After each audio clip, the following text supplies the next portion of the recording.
সম্মানিত দর্শক, মগরাহাটের হোমিওপ্যাথি চিকিৎসক ডাক্তার আনোয়ারুল হকের আজকের লেখা সকালের টিফিন এক স্বাস্থ্যকর খাবারের টিপস। এক সকালে অনেক আঁখি আর ইরাক বসার ঘরে বসে টিফিন নিয়ে আলোচনা করছিল। ইরাক স্কুলের ব্যাগ থেকে তার লাঞ্চ বক্স বের করে দেখালো। দাদা, আজ আম্মু শুধু রুটি আর আচার দিয়েছে, আমার তো ভালো লাগছে না। টিফিন শুধু আঁখি বলল, টিফিনে শুধু রুটি আচার থাকলে কি সারাদিন শক্তি থাকবে? অনেক বলল, ঠিকই বলেছ, সকালের টিফিন হওয়া উচিত স্বাস্থ্যকর, পুষ্টিকর আর সুস্বাদু। ইরাক বলল, তাহলে কি কি থাকা উচিত টিফিনে? আঁখি প্রথমত একটা ভালো টিফিনে থাকা দরকার প্রোটিন, যেমন ডিম, দুধ বা চিকেন, এটা আমাদের শরীরকে শক্তি দেয়। অনেক বলল, আর অবশ্যই শর্করা থাকতে হবে, যেমন রুটি, পরাটা, ব্রেড, ভাত বা আমাদের সারাদিনে শক্তি যোগাবে। ইরাক বলল, তাহলে কি শুধু রুটি দিলেই হবে?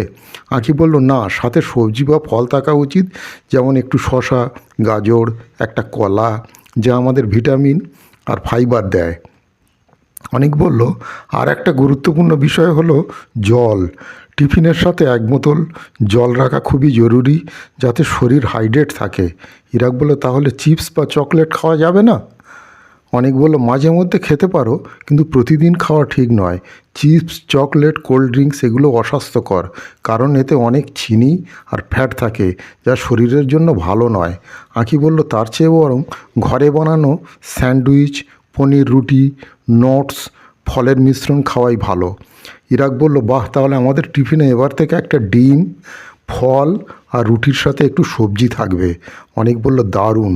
আর মনে রেখো, স্বাস্থ্যকর খাবার মানেই ভালো মন, ভালো শরীর আর ক্লাসে ভালো লাগা, মনোযোগ। তিন ভাই বোন হাসতে হাসতে নাস্তা করতে বসলো, আর ইরাক ভাবলো আজ থেকে তার টিফিন হবে সুস্বাদু, পুষ্টিকর।